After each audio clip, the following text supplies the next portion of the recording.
Sure, drink bourbon.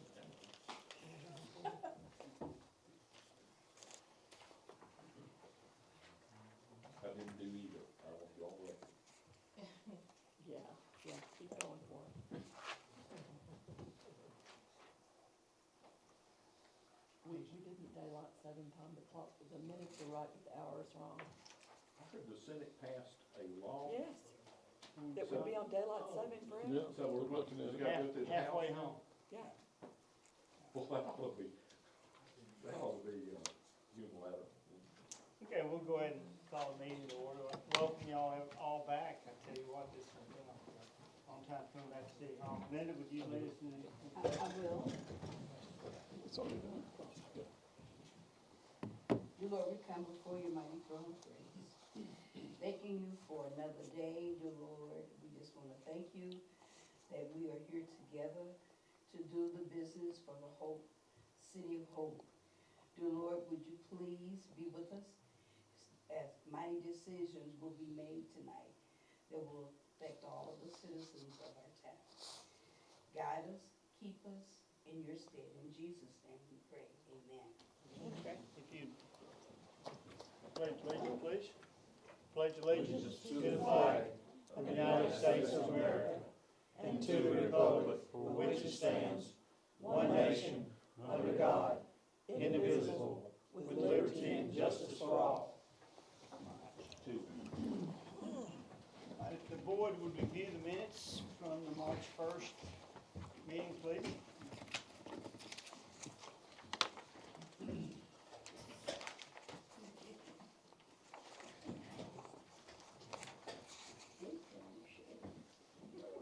We're going to have to get a whole set of chairs. Okay, we can take care of that. Chairs do not survive. We will take care of it.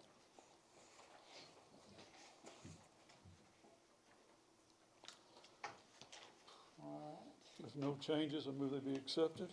Second. Motion second. All those in favor say aye. Aye. Okay. Moving on to item 5. Kevin? Well, I know that this is something of a surprise to you that we're coming in front of you with this potential resolution regarding 2022 wastewater revenue bonds because as we've discussed occasionally over the last year or so, we had thought that because of some other things that we wouldn't be able to do anything like this. But we have been visiting with Nicole Gore at the Rose Firm and Jason Holzclaw at Stevens about whether or not something would be possible. And so, because, Water and Light is still doing their fiber to the home project and does plan to issue some more bonds later in the year. So, I guess I'll keep it short and sweet and let Jason tell us why this might make some financial sense for the city, and then let Nicole explain this topic of deemed designation. Sure. Well, it's good to be back before you again. Jason Holzclaw from Stevens. If you remember, I was with you last year when we did the Hope Water and Light transaction. And so over the last months, we've seen interest rates start to kind of go up, and we're trying to figure out a way we could capitalize on the interest rates being as low as they have been, and still maintain the ability for Hope Water and Light to come back and have the bank qualified favorable rates that are associated with that. And as we kind of explored this issue, one of the things that we think we'll be able to take advantage of, and this kind of gets in more of the legal category of things, but is this provision in the code which was referred to as deemed designated. What does that mean? It basically means that if we meet certain legal tests, we don't issue more than the principal amount outstanding that's on the bonds. We don't have a purchase price, meaning that when we negotiate the price on bonds with investors, that doesn't exceed a certain amount. If we're able to hit those tests, we can actually move forward with the financing as a bank qualified deemed designated issue. It doesn't happen all the time, but in this particular case, it appears that the numbers make sense to where it would potentially save the city some money by deemed designate or giving the designation of this under the tax code and moving forward with the refinancing. The legal questions, and Ms. Gore can get into that. But from a financial standpoint, I want you to understand all we're talking about here is refinancing your debt. And all we're trying to do is lower your interest rate, which would save the city some money. I've put a presentation before you this evening. There's quite a few pages here. The first page is a summary page, but the bottom line is if you look towards the estimated savings box at the bottom, by refunding both your Series 16 and 17 issues, you'll see that we're estimating as of March the 8th, $1,351,000 in savings to the city. Now, to kind of break that down and what that looks like from a cash flow standpoint, you'll see that on page 2, the estimated savings amount. Looking, and you'll see kind of how it falls off there towards the end in terms of the savings amount. It shows you that we're keeping everything the same. We're not proposing to lengthen, shorten, we're just doing a mirror refinancing, just lowering your interest rate on these 2 bond issues. The second couple of pages on page 3 and 4 show you the economic savings associated with each issue separately, because again, we want to show you that you in fact are having savings on both the 16s and the 17 bond issues. So on page 3, this is the refunding of the 2016 bonds only, and you'll see that that's an estimated savings over the life of the issue of approximately $540,000. And then on the next page is the refunding of the 17 bonds, with an estimated savings of $811 for that total of the $1.3 million in savings. So again, just wanted to break that down for you and what that looks like. There's some additional information in here that I provided you on page 5 related to your coverage ratios, meaning how much money you have available for debt service payments and how much the estimated payment would be and how much would actually be left over after the fact. And you'll see that what we're estimating the total payment to be approximately $590,000 in the early years, with $707 of revenues available for debt service based off of your wastewater funds from 2020. Taking it a step further on page 6 and 7, just wanted to show and again prove out to you that we meet these tests related to deemed designation. And so what you'll see on page 7 are a couple of those tests related to the principal amount not to exceed, and this is in the aggregate for both issues together. The principal amount not to exceed is $9,635,000. The issue price, which I mentioned, and then the weighted average maturity, meaning that we're not extending the life of these bonds further than what is already stated. That is the test that the Rose firm has identified, that we cannot exceed that. If we do exceed that, we can't move forward with financing.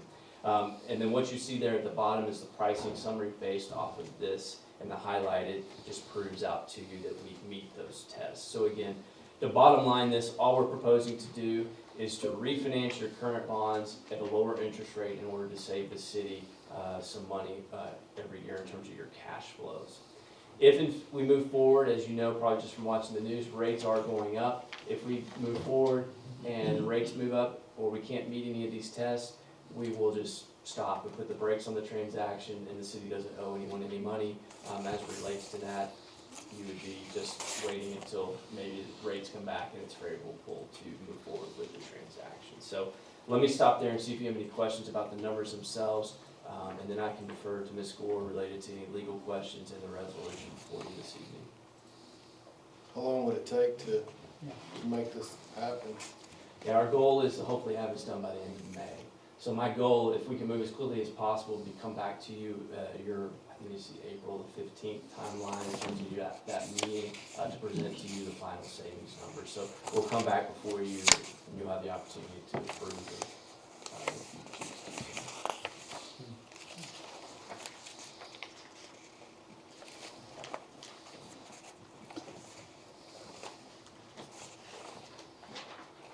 Anyone have any questions? Pretty straightforward. Straightforward, yeah. Yeah, I like the money, so that's good. Yeah, I should say, Nicole, give us some. Good evening, thank you for having me tonight. My name is Nicole Gore, and I work with Jim Fowler at the Rose Firm in Little Rock on all of our bond issues. As Jason mentioned, this is a 2022A issue before us tonight that will refund the Series 2016 issue and the 2017 issue in order to obtain some debt service savings on that.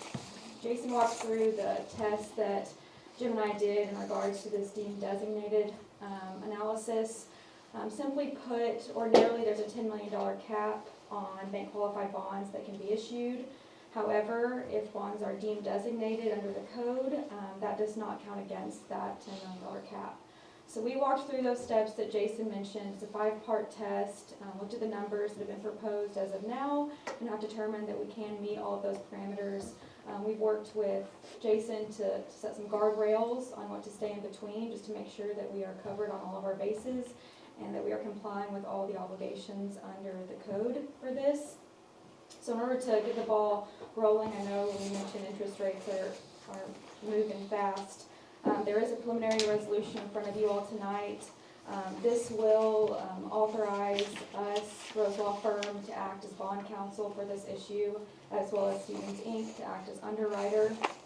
Additionally, it authorizes the mayor and the city clerk, in consultation with us, to move forward on those matters that are preliminary to this issue, primarily the preparation and distribution of a preliminary official statement.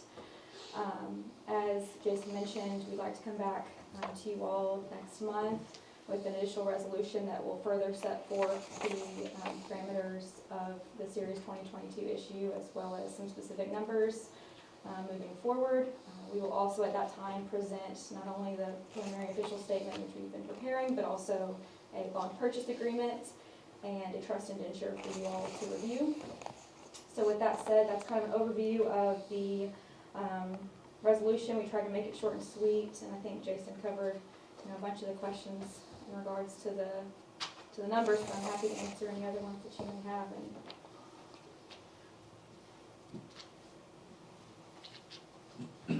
Can you explain a little bit as far as on the ratio coverage on that 1.14? Can you, a little more in depth, I guess. It says operating income and depreciation and amortization. Sure. How does? Yeah, so in our world, what we're looking at, obviously, just kind of like your personal finances, is how much money is available, revenue available for debt service. So looking at your 2020 numbers, just for the wastewater fund itself, what you'll see is the operating income was 441.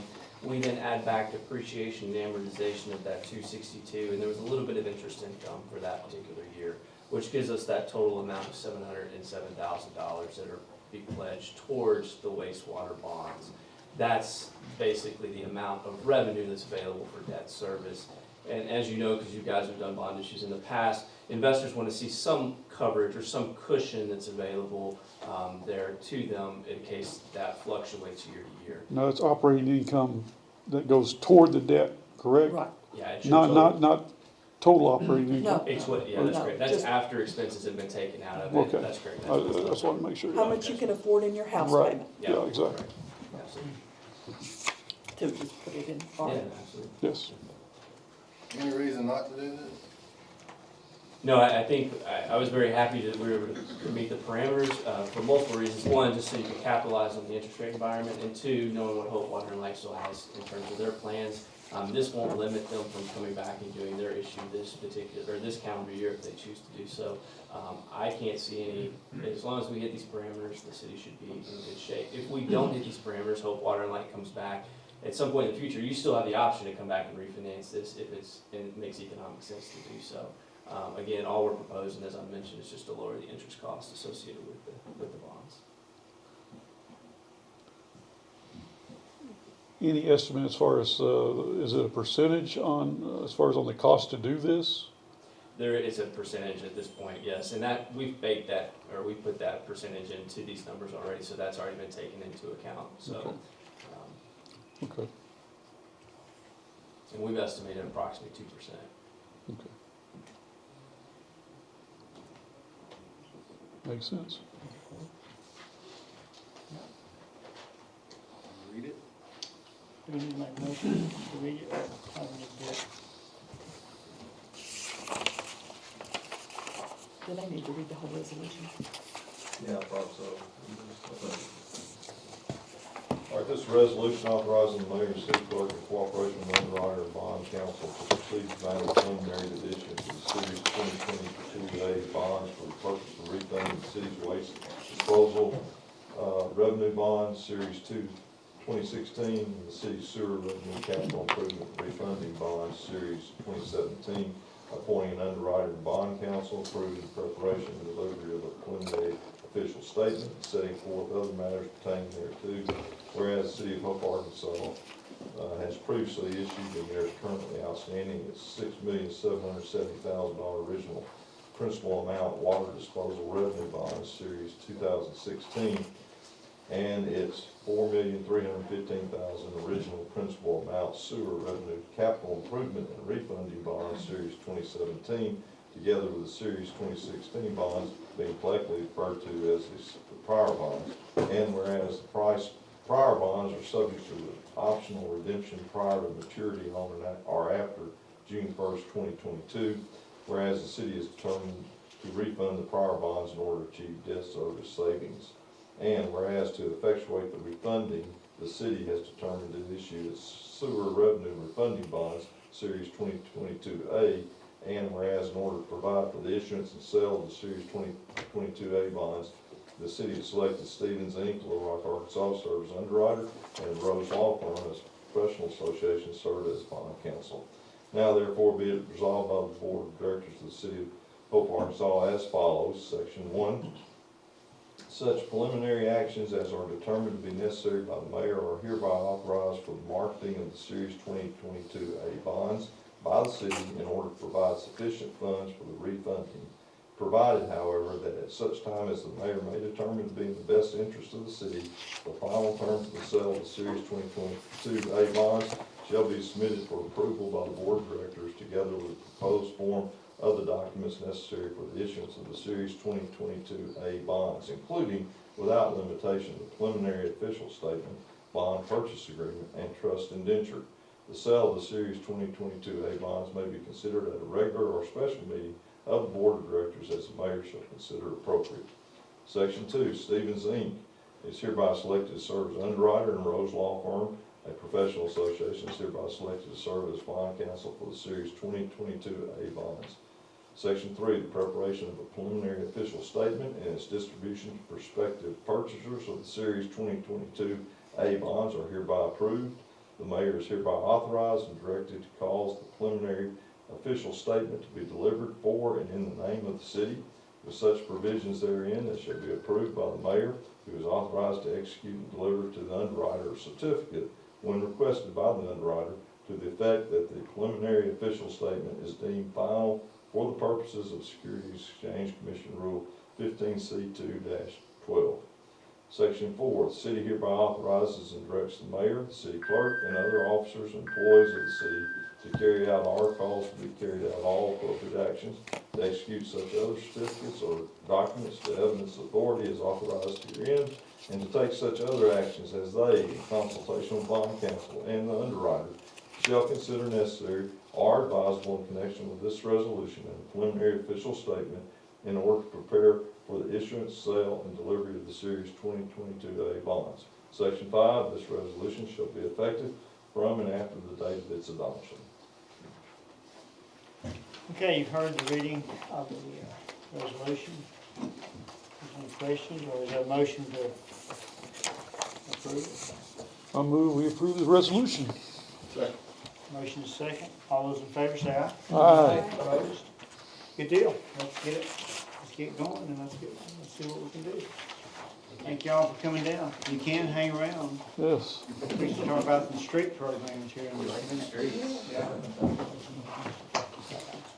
All right, moving on to the, I need to sign it.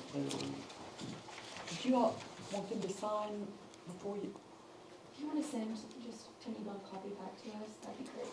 Thank you. Okay, we're moving on to the ward redistricting. Item 6. You all looked preliminarily at some various different alternatives for ward redistricting at the last meeting when Rob Middleton was here. I just want to reprise for you so that you remember what we're looking at in terms of redistricting. It is the responsibility of the city board, city council, to redistrict after every census. Basically what we're looking at here is each ward needs to have a similar number or a roughly equivalent number of persons in it. 3 of the wards must be majority minority per the settlement of the 1992 lawsuit. Those have generally been wards 1, 2, and 3, although that is not required in the lawsuit. It's just 3, it doesn't have to be the numbers. Most boards prefer to preserve incumbency. What that means is, those of you who are already currently elected to those positions are the incumbents. Generally, boards who are doing this don't like to put 2 or 3 more people in the same ward. It certainly is possible to do that, it certainly is sometimes necessary to do that, but it's not generally what you want to do if there's another alternative. Sometimes directors move.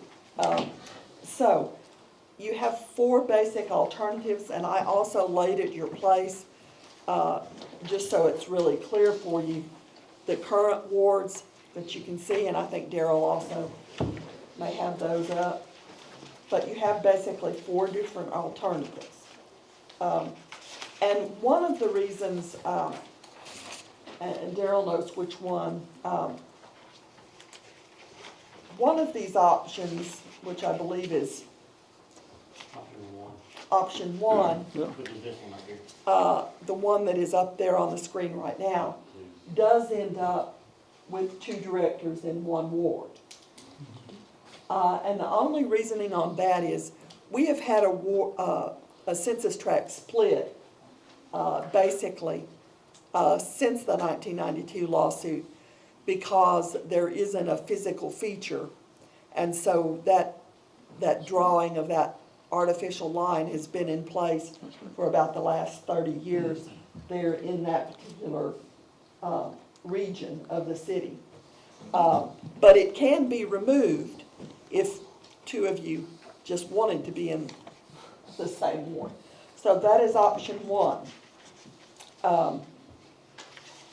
And again, we're not recommending or not recommending either. We're just telling you that from the perspectives of meeting the test of having roughly equivalent persons, 3 that would be majority-minority districts, all of these meet those tests. And the little rundown of the breakdown of the wards is down at the bottom of each of your sheets there for you to see. Option 2, redistricting option 2. And I don't know if it's easier for you to look at it up on screen, but as we talked about, you know, because some districts, some wards lost more population than others, some had to change boundaries more than others in order to get, again, roughly equivalent numbers of people in those.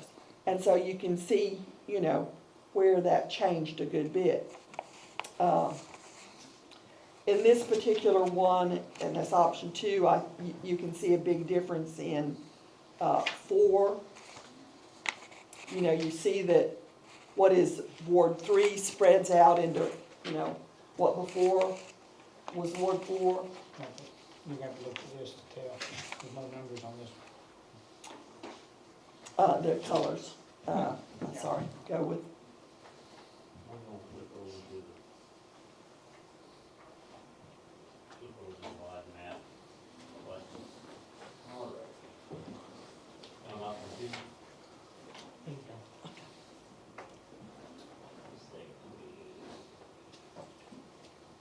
2. Two being in the center of the city, it's harder to change that ward because if you spread it out, then you start moving a bunch of things all around. But it's generally the central, as you can see, the central ward down there. Do y'all have any specific questions? You can kind of see what happens with 6 there. It goes up a couple of blocks. The 3's a big change here. Yeah, The 3 pulls some of the, was kind of this light gray away from 4. 4. And there is some population in those parts of 4 that are going to 3. Not a great deal, but some. I just think 3 looks like the cleanest lines of to me, Yeah, that's, without a bunch of little pieces that run in and out. that's, Is this 3, Daryl? If this is option 3, the red lines are, option 3, and the colors are the current. I don't know if that helps, or if I just need to turn on option 3. You can look at it, kind of, I don't know what the colors, yeah, and, it's hard to display it. Yeah, two, I think two keeps everything basically pretty well the same, but it's pretty chopped up. yeah, on that, There's not a whole lot of difference between 3 and 4, is it, in terms of? No, I mean, as Rob pointed out last time, when you start moving these blocks, there's only so many blocks you can move before you get out of the population range. And if you get out of the population range, then you're in a problem. Because the population range in the wards doesn't need to vary, ideally at the max 10%, but generally less. And so you start moving some, and if it has too many people in that one block, well then you're back to square one. You can't do that block. I'm kinda like with Trevor, I mean, I want good clean boxes, that way you don't make it difficult for citizens to figure out what kind of ward they're in, so, like I said, you know, actually, my favorite was number 2, but it's a little quirky for Ward 4 there, it's kinda a little bit all over the place. Fingers running off of But then that. again, on option 3 and 4, you're gonna have the same situation with Ward 6 and Ward 2 as well. But I could live with, you know, either or, you know, you're gonna have a little bit of issues on that. As far as where one finger's up into another and the other one finger's down onto it, so. Yeah, and part of that is just, there's some big areas here that are on the map but don't have a lot of population in them. So, you know, if you, moving them doesn't really do anything to the numbers that much. But then you've got a lot of pretty concentrated population where, you know, you go 1 block and it's all right, you go 2 blocks and all right, and then that 3rd block puts you over. And the dominoes kind of topple over at that point. So he thought, and he played, Rob Middleton, who's done this for a long time, he played with it a bunch of different ways. And without getting just really strange shapes, he just didn't think there were too many more options as far as it going. Yeah. I mean, I believe it should come down to 3 or 4, and like somebody said, it's not that much difference in that. Because again, if you go back to 2, I guess that's Ward 5 and 4 that's kind of a little confusing. Which one, anyway you go. Either way. Let's see, is that 4, what's up there now? Alright, that's 2 up there right now, Okay. 3, and 4. I was just turning them on and off, you can kind of see things changing. Good. If you want to compare 2, I can flip them on and off, but, Okay, why don't you show them 2, 3, and 4 again? alright, there's 2. I don't know if you want me to zoom out the whole city. Most of the change is this whole section right through here, nothing else changes really. 3, 4. 3 and 4, there's not, like you guys are saying, there's not a ton. There's 3.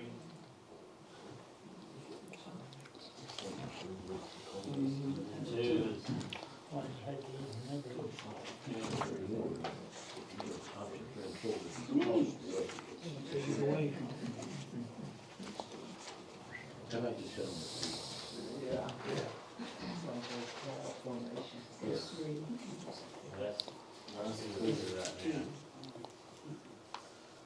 I guess really the biggest difference between 3 and 4 is Wards 4 and 5 on how they go up against each other.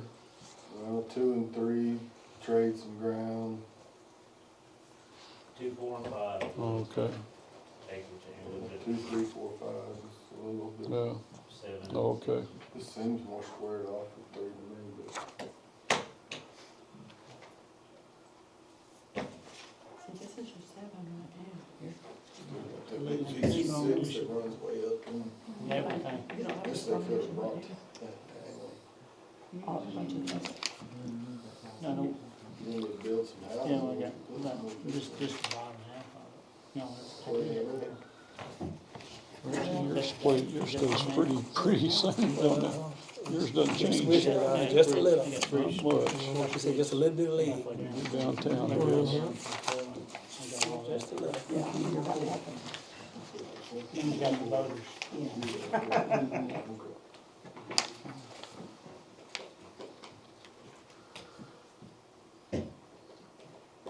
All right. This is the first time we've actually seen maps. You're getting more land, but not that many streets.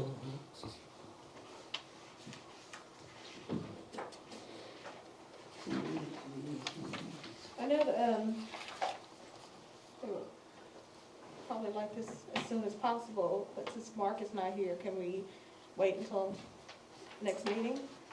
Yeah, I mean, it's, you know, strictly up to, can the county clerk get all these changes made by July?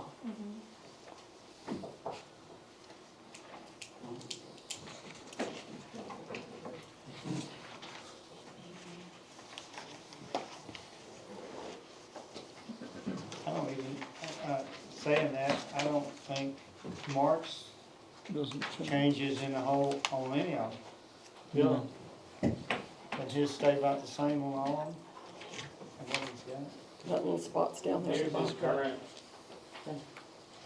current, he gains two little spots right there, loses this little spot up here. Yeah, His changes least. yeah.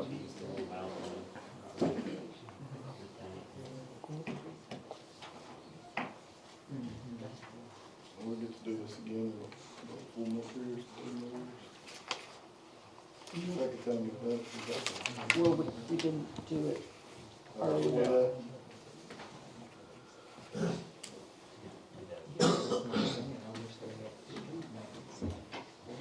All right, well, what's the wishes of the board? Do we want to postpone till next meeting, or do we want to go ahead and make a decision tonight?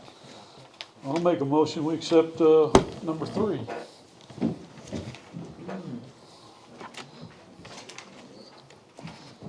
I'd second that. Really don't change, like I said, the small league. Okay, any discussion? I think it's about the same either way we go. All those in favor of option 3, say aye. Aye. Opposed? All right, I'm going with option 3. To the clerk. One you get to take home. All right. We're now at 7, street program. Street committee did meet on Thursday, March 9th at noon, with Mayor Don Still, Vice Mayor Tiffany Talley, and Director Mark Ross, assisted by myself, Assistant City Manager J.R. Wilson, and Street Superintendent Kenneth Harville. In front of you this evening, I'll go over first the amount of funding that's generally available for street programming. We had in the 2022 budget in our line item 4562, $500,000. We had understood, and although we don't actually have it in our hot little hands, that the Timber Creek Edition has $33,000 in the bank right now. So I revised the total revenue available for programming to $533,000. Based on the numbers we got bid out for milling, we had $17,092 of milling, put in $420,770 for overlay, about $30,000 for what we call joint sealing, filling in the crack sealing, some drainage at 16th and Carolyn, miscellaneous pipe, concrete, gravel, and turn lanes at $51,138. Ditching, which we generally work on a kind of a quarter section of the city every year as far as ditching, although Obviously, streets that are curb and gutter, you know, don't have to be ditched every year, don't have to be ditched at all. So that again, as you know, we generally always give you all a balanced situation, and this is balanced.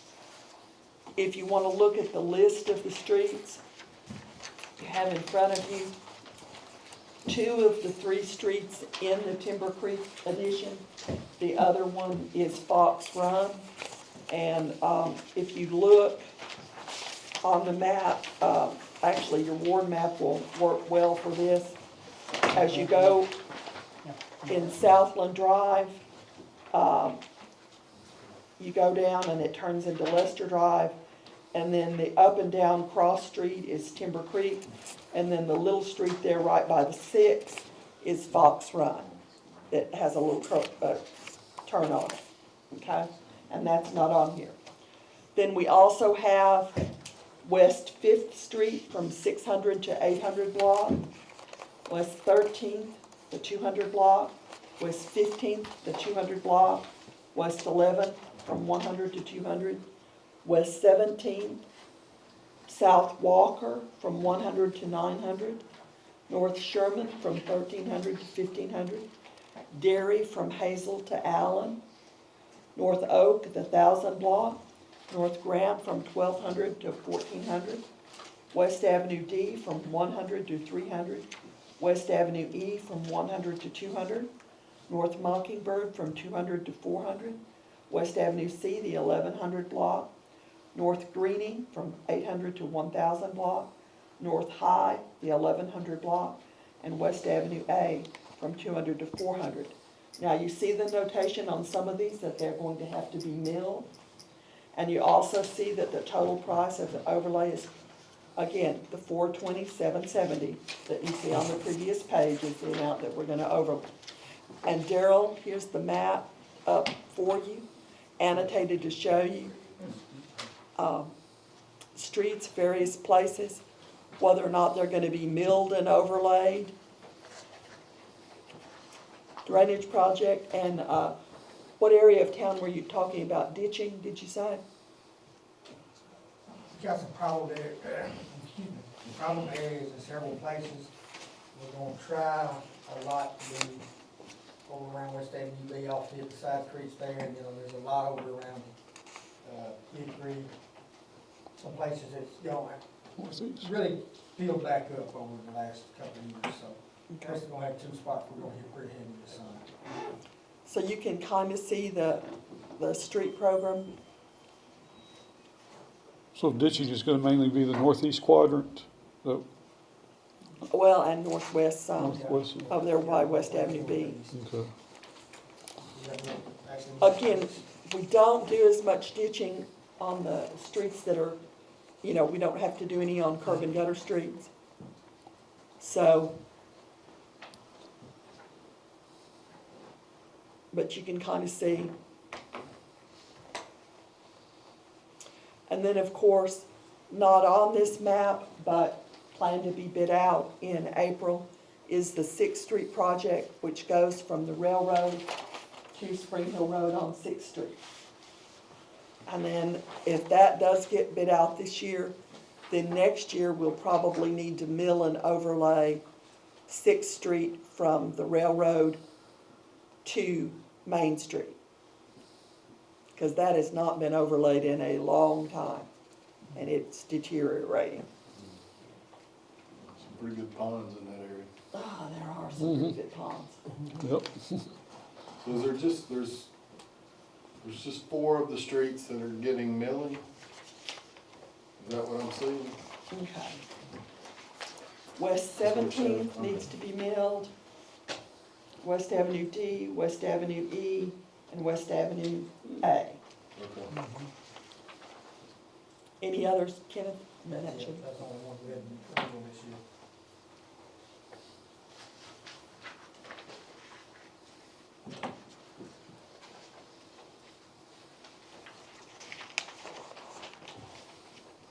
We still got that framework up on Grady Street over there from where they dug the hole out of it. I guess that was one of the telephone or something company. It's the 2x4s that I'm talking about that are sticking up there on the edge of the road.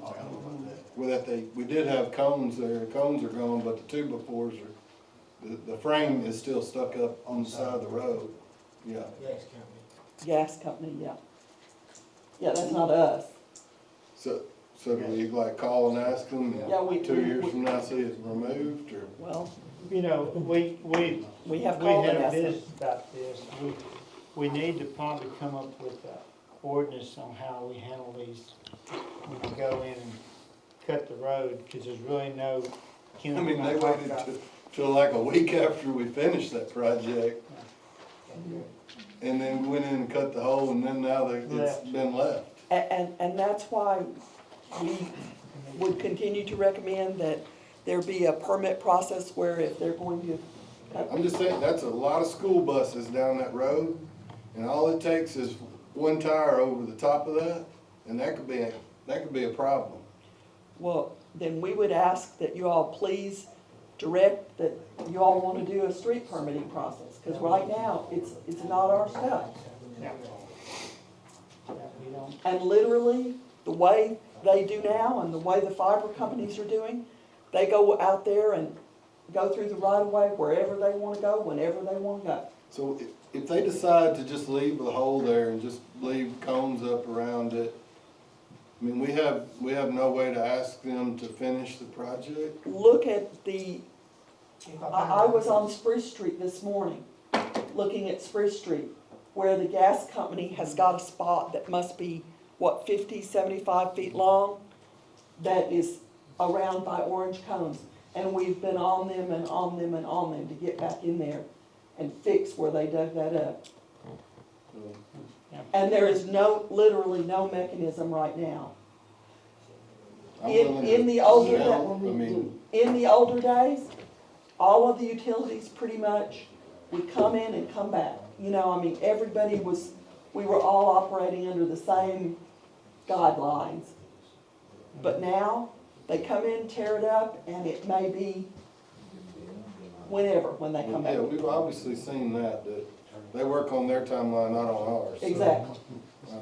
I definitely think that we as the city need to do some way to hold them accountable. Yeah. Can we look into what other cities, if they have any resolution or any permitting? We'd be glad to. I think in the past, we've presented some ideas to you, and we'd be glad to dust those off and present them to you all Let's again. bring them back to the forefront. Yeah, before it was probably. Maybe just a notice to them that, hey, if you don't clean this up, we're going to do it and charge you for it. I mean, you know, at some point, again, that goes back to our franchise agreements with all these people, that we need to tighten up a little bit, and those things have existed for years and years, and when they come due again, we can tighten them up. Yeah. But as far as a permitting process, we're not talking about charging them anymore to come in and get a permit. We're just saying, you've got to get a permit, and that permit requires that within so many days after you complete that construction, you have restored that street to Previous condition. its previous condition. If not, then we go in and restore it, and we put some money on your bond. Yeah, that's great, yeah. Yeah. Because right now, like I said, we all used to operate under these rules where we do it as a courtesy, but now, there are no gas company people. This is a contractor. And the contractor gets busy and moves on to another job, not running down the contractor, just saying that's how it is. And like I said, I was on Spruce this morning looking at what's a big, long section of spruce that's sitting out there with orange cones. That has been that way, I know, 3 or 4 or 5, or I don't know how long now. And it's just sitting there. About this deep on a street. So what do we do? Well, we'd like to, if you all give us direction, we'd like to bring you all a permitting process for your Okay. review next meeting. Please do. Please, okay. Maybe a letter to. Or we can send a letter also. But right now, Will they pay attention? do you really know who's even digging in the streets right now? We don't really You know. gotta figure out who's. They'll locate sometimes. Yeah. We go thumbing through a whole stack of locates to find out who made that cut over there across town. Right. We don't- And a lot of times people call in and say, well, y'all cut up the street, and we look back, you know, most of the time, again, it wasn't us cutting up the street. And we try not to cut up streets that we just paved, Yeah. but some other people, I mean, if you're in an emergency situation, obviously, you gotta do what you gotta do, so. Okay, So with the permit that you're talking about, would that help you guys who? Well, and then they'd have to put some kind of bond up or something. And, if they didn't repair it back, they would have done the permit on such and such a date. If it's not done by such and such a date, then we go in there and fix it Yeah, and pull it on their bond.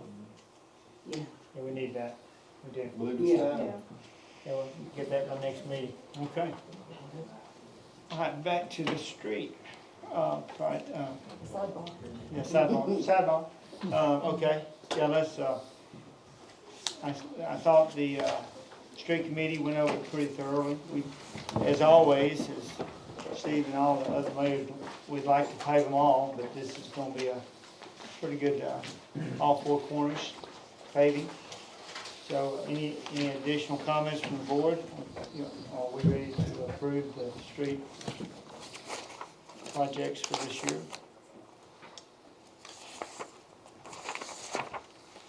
All right. I'm ready. Is there a motion? So moved. Second? Motion is second to approve the street program. All in favor, say aye. Aye. Opposed? Okay, great. Get busy. We'll try to find something to do the rest of the year. I bet we can keep him busy, sir. Our annual buying mowers, so here we go, item 8. Sealed bids for the purchase of 2 new zero-turn mowers with mulching kits were opened at City Hall on March the 10th at 2 p.m. The following bids were received: River Valley Tractor, which is Hope Tractor, $21,386.54. Hope Outdoor, $19,812.78. Malvern Power, $21,051.08. J&K Outdoor Power, $23,156.79. Staff would recommend acceptance of the low bid of $19,812.78 from Hope Outdoor for the purchase of 2 zero-turn lawnmowers with mulching kits, and $20,000 was included as part of the budget for this year. Somebody was paying attention. Yep. They do indeed. All right, any questions about this? I think these are the same mowers we've had for years. Yeah. Those parts. So, Well, I move we accept the staff recommended low bid of $19,812.78 from Hope Outdoor for the purchase of 2 zero-turn mowers. Second. motion is second. All those in favor say aye. Aye. Opposed? All right, thank you guys. Moving right on into the city manager's report. Just to give you some updates on some current projects, we are still on track to bid out 6th Street again in April. That's what they say. They've also sworn that before they reject all the bids this time, they'll at least ask us whether or not we want to pay for them. Which we told them we would appreciate very much, giving us an opportunity to figure it out. I think we've figured out, how we could pay for it, so. Because there's not really any way to break it up into littler pieces. I mean, it's gonna be, take that chunk and go with it or not. The streetscape project, 100% plans have been accepted by the highway department. I've written a letter and asking to bid that job out. Good. So it's with them right now. There's not any reason they should reject that letter, so. Hopefully both of them, They're the ones that'll bid that job? no, we bid out the streetscape. Okay, Sixth so who'd Street. you write the letter to? Or not. RDOT. We have to get permission even, Okay, we're bidding it out, but we asked them for permission to bid it out, Yep. okay. it's a federal project. Yeah, I'm just trying to keep it straight. Yeah, I mean, navigating through the intricacies of these programs probably takes a Philadelphia lawyer sometime, and that's maybe running down Philadelphia lawyers. What's the timeline on that? Don't, just when we get the letter back, or? Oh, no, I mean, there's no reason for them not to approve the letter. I think we're gonna be able to bid both of those out in April. Okay. We'll see how it goes after we bid them out. True. Sometime in April, if not, surely May, but I think April, hopefully. Although this is later in March, so we'll see, I guess. But I think with Sixth Street, you know, the bids in January were 2.1 million. I suspect they're gonna be more. And Sixth Street, I just feel like it's gonna be more than what the estimate is, but that estimate has been updated as of last year, and so, you know, we'll see where we are. So I think that's going pretty well. We got the completed contract from outdoor recreation grants. Literally yesterday, everything's approved. Those of you who see it, these things know that Kenneth has already been down on the site working on the concrete and has his equipment in there to break up the rest of the foundation that's there. Jeremy Stone has given us a site plan about how deep Kenneth and crew needs to dig and what needs to be underneath there. Summer is in the process of ordering the, you know, the fencing and the benches and the, you know, various things like that. She's working on that. So we're hoping, I'm not gonna say that we don't come back to you at some point and say we're gonna need a little more money or something, but we'll see. Concrete, I increased when I revised the budget based on, you know, our y'all's previous discussion. I increased the concrete number in there from 10 to 15,000. Let's hope that's enough.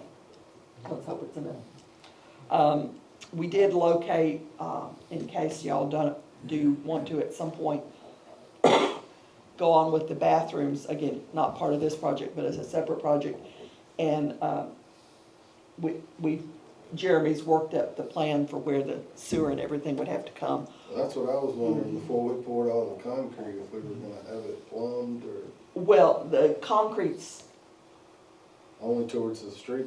the concrete for this job won't interfere with the other project at all. Okay. Water and Light has already, bless them, relocated the utility pole. And Jeremy is meeting with the telephone company tomorrow morning about relocating the telephone. So,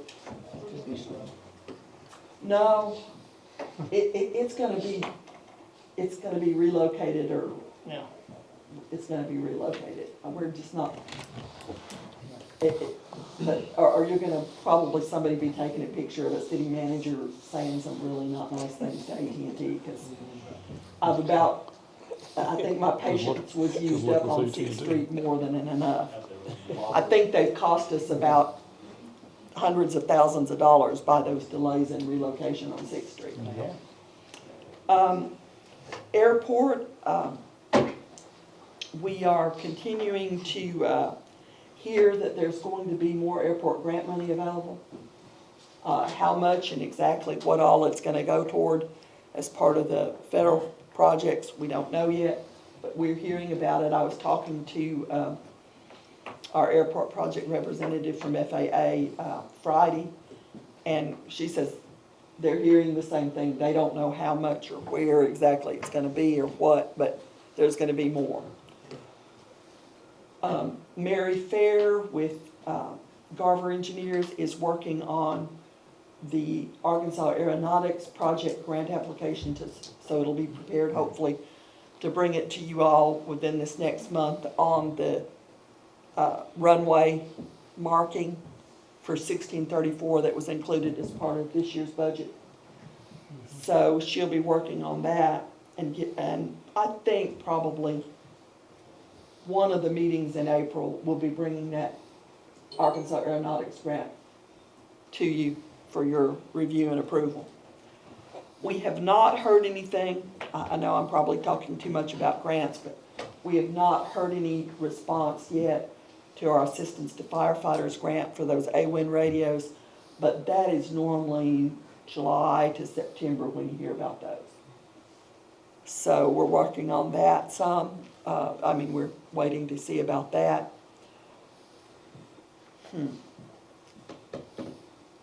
Street programming's gonna be going good. Street is always is gonna do a lot of the groundwork on the park. We're working on that. And we're hoping that we'll have a nice, maybe not so much rain as we had last year, and be able to kind of sail through some stuff and really get a lot done this year. I think we're all ready to get out and be able to get a lot of work accomplished, and we're planning on doing that. As far as this building, we've gotten some of the painting done.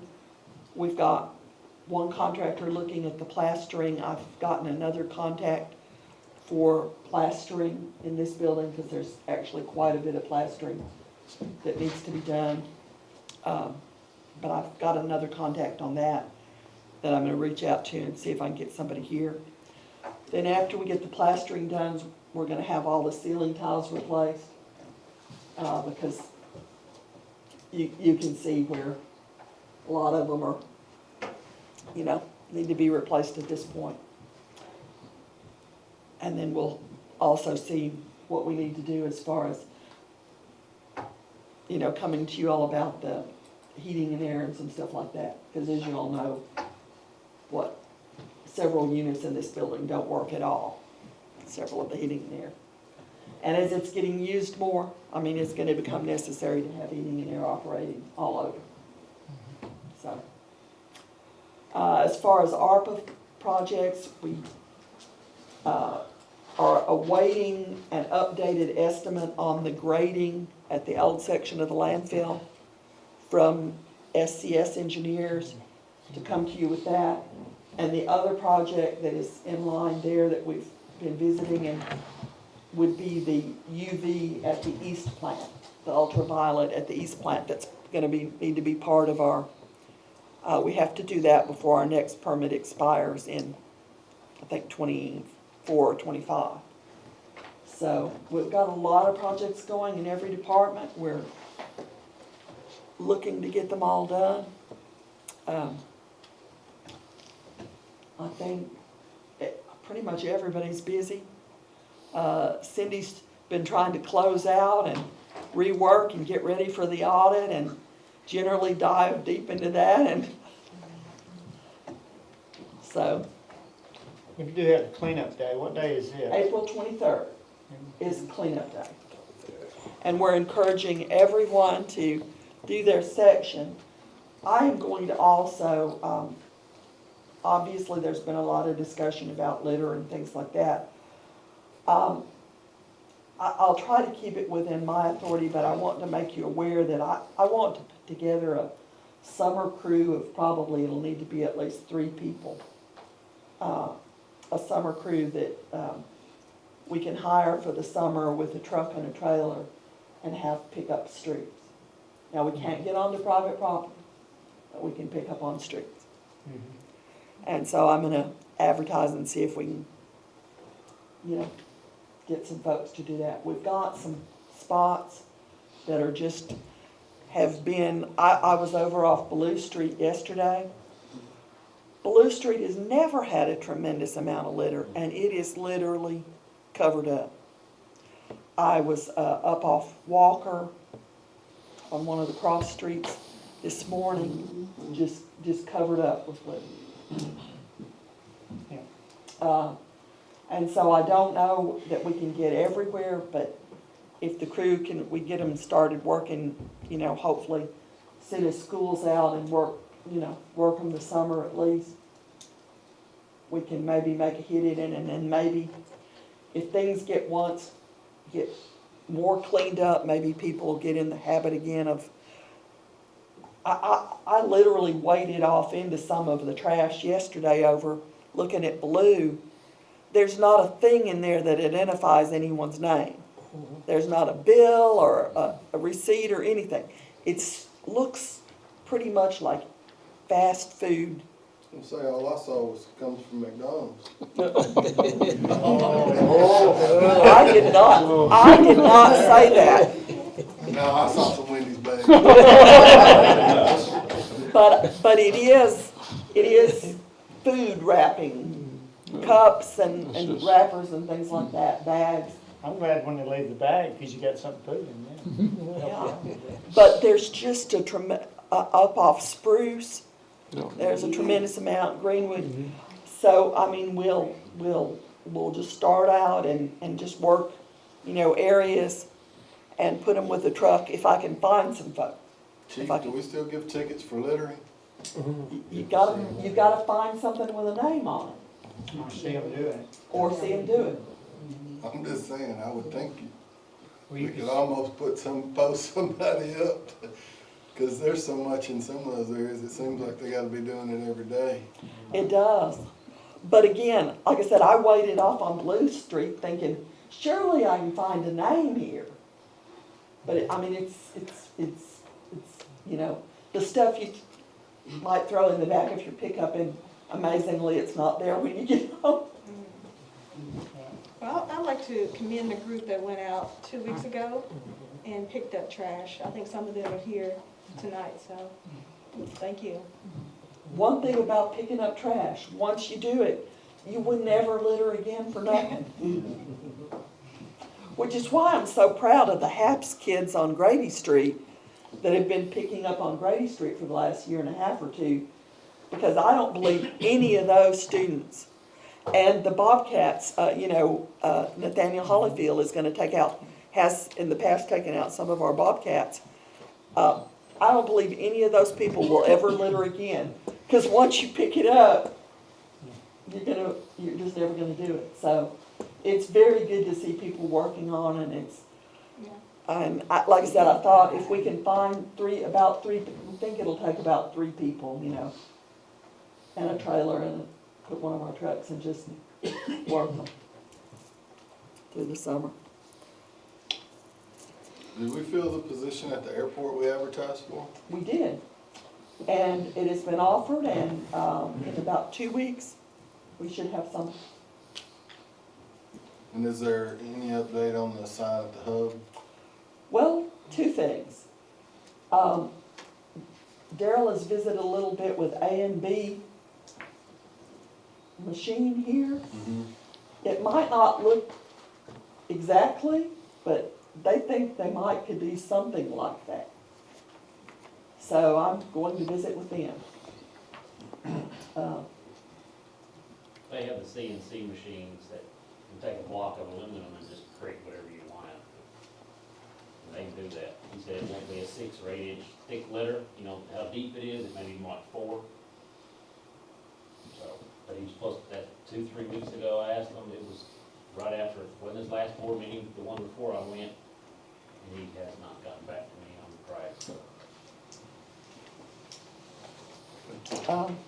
So, got a lot of things going, a lot of things happening. Any update on the, as far as on the ladder truck for the fire department? Is it finished, the hose and? No, the nozzle, it turned out that Roe, they didn't get all the parts for it, and the question now is when the parts will. I've been there.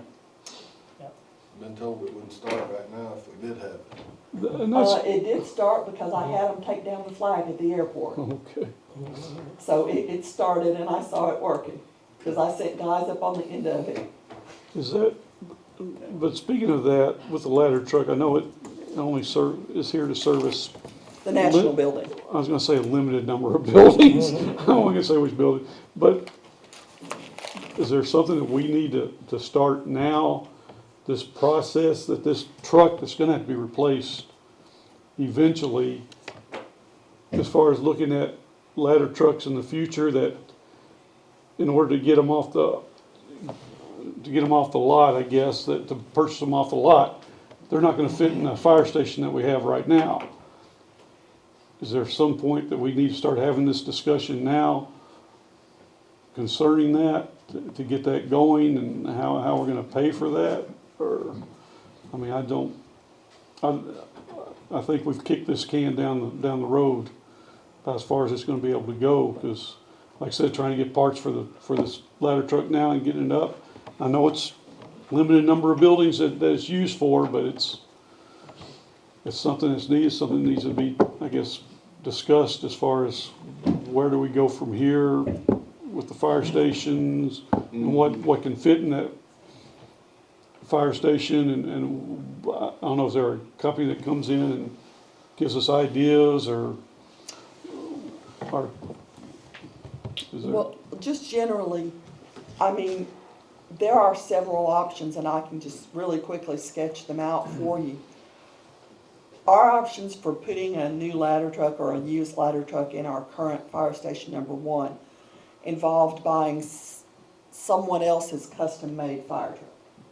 Because a fire truck, ladder truck that you get off the lot with regular dimensions does not fit into our historic fire station. It didn't 20 years ago, it wouldn't now. We lowered the concrete floor, you know, to even get that custom one. And this custom one we bought back then was from New York City.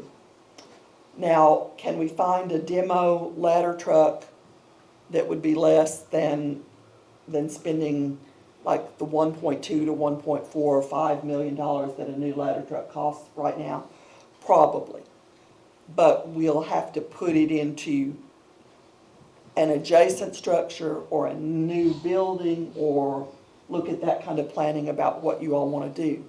So some of the alternatives are what you all want to do about buildings for our community and fire, what you all want to do about trucks for our building, you know. Because again, we may be able to find a used ladder truck. We don't really need a new one for the limited use, but we could probably find a really good used one that's much newer than the one we have. But we are not going to find probably a custom truck that will fit in the current fire station. Now, like I said, can we build something adjacent? Can we build a new fire station? Absolutely. And what you pay staff for is to go out and find answers and present alternatives to you, and you all make those decisions. And we would love to do that. But I think Director Montgomery is correct that, I mean, it's going to take some figuring out what you all want to do, and you know, the options for paying for it. But Well, you know, I kind of look at it from a different angle, is the need and use of that truck. I mean, if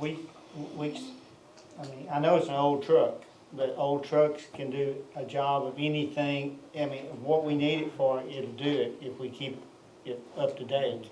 I mean, we talked about rebuilding that truck one time, and if we need to update the truck, I mean, it's, man, 1.5 million, you can do a lot of updates for 1.5 million. That's a lot of set of tires.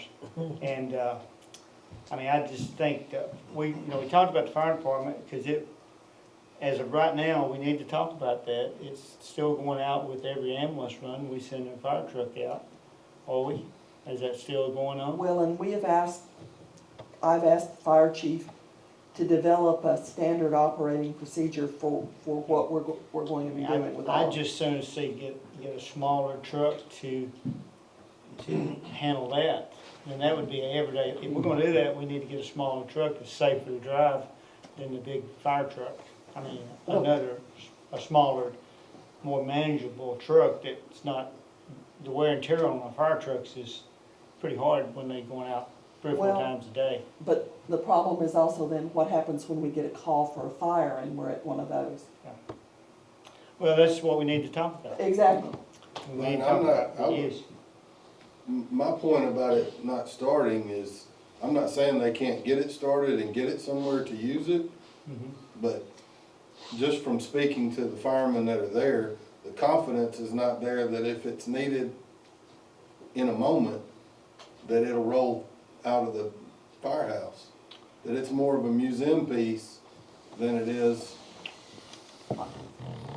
Well, I mean. That's just from but, the people yeah, that work there. I mean, before we get in, I think before we get into, one thing we need to do is get an independent, somebody come in and just look at the truck and say, hey, this thing needs to be in a museum or it's still ready. And we did that not too long ago. Well, didn't I mean, it passed its pumper test Yeah. last year. we? And everybody, I mean, I've got employees too, everybody likes new and shiny stuff. I mean, we do. We all would like to have brand new dump trucks and everything else. But we need to, I think we need to, and we're a long way from buying a truck. I do agree. But let's don't just throw it out, because if it's doing the job, and we do need to make sure it starts every time. I mean, that's something. If it's not, then we need to figure out what's going on. But they said that life expectancy is what, another 5 to 10 years, and that's it. Well, So- I mean, I'd like to ask that guy how he come up with that. I mean, it's, I'm sorry, I'm just one guy and one person on the board, but spending 1.5 million on a truck that's used once every 5 or 6 years, that's a lot of budget right there. And, you know, then on top of that, another fire station. I mean, so, you know, I'm just looking at how much money we're spending, but like I say, that's a long way off, so.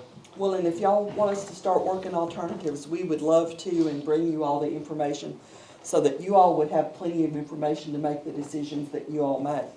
But, yeah, but like Trevor, I do agree that all equipment should be up and ready to go when it's needed. So we'll check into that and make sure it's not a problem. Okay. Catherine, that up to date? Well, with regard to that, what is the, what did we determine why they were still going out with Capper? Well, again, right now, it's been now through COVID, part of our Yeah. unwritten operating procedure that we're running on all those calls. But now I will also tell you, in not defense exactly at all, but just Little Rock runs a fire truck on every Yeah. single call. Yeah, and Texarkana does too. Yeah. But Little Rock, even without them being EMS, they run the fire trucks or the first responders in a fire truck. Yeah. But like I said, that has been part of our unwritten, and I've asked the chief to develop a written standard operating procedure to determine when we are really gonna run on those calls, with criteria for how those need to be done. I just think that needs to come to the board so we know, so the Oh, well, citizens come to us and wanna know why, we need to be able to say, this is your reason. Cause right now, I'm just saying, well, it's a COVID thing, but we need to know how Right, long this is going to go. and as soon as he's got that developed, we'll tell you what we're doing and show you all. Okay. Any other questions from the board? Yeah, is the employee staff picking up any for you and Kenneth? I think we're doing better. I think we're getting better. Again, we hired the airport person, we hired the part-time downtown person. I think Nathaniel is fully staffed for the first time in probably a couple of months. Yeah, I shouldn't have said that, but Nathaniel's fully staffed. Kenneth, you're getting closer. Park has still got she's got a couple of folks. So if you know someone who's really interested in working in the park, and it is hard work there, but she's still needing a couple of folks. CDL, do your guys have to have CDL? That's gonna be a big problem. As it March first. Yeah, that's gonna put a hurt on all of us for that. Will y'all go to the airport? Is that where y'all guys go to Oh, college? yeah. Yeah. No, we go to the airport. They have to. You know, March first, now you gotta take a 40-hour class. But we're working on that right now too. All right. Anything else? Citizen request, if you have one, come up here and state your name and we'll listen to you.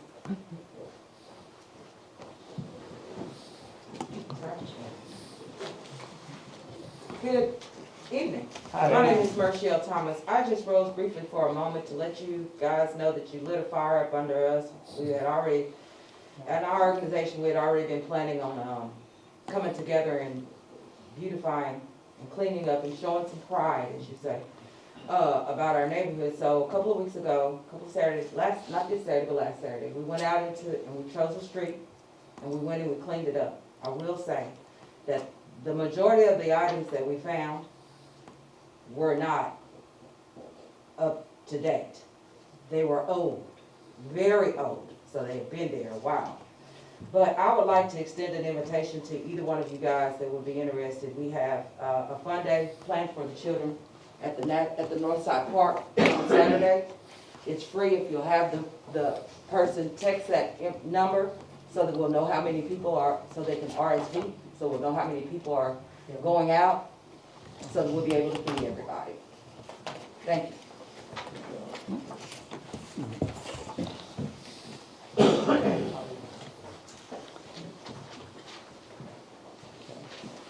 That's this Saturday, right? Yes.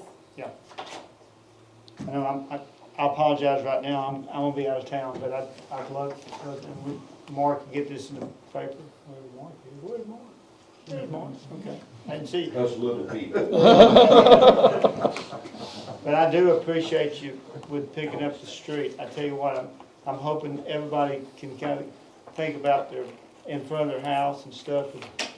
I was thinking we might, instead of a cleanup day, maybe later on, we can have a citywide cleanup day when we can all get the civic, maybe, and everybody to just pick one Saturday morning and donate to the city to just clean it up a little bit and maybe get a jump start on Catherine's group.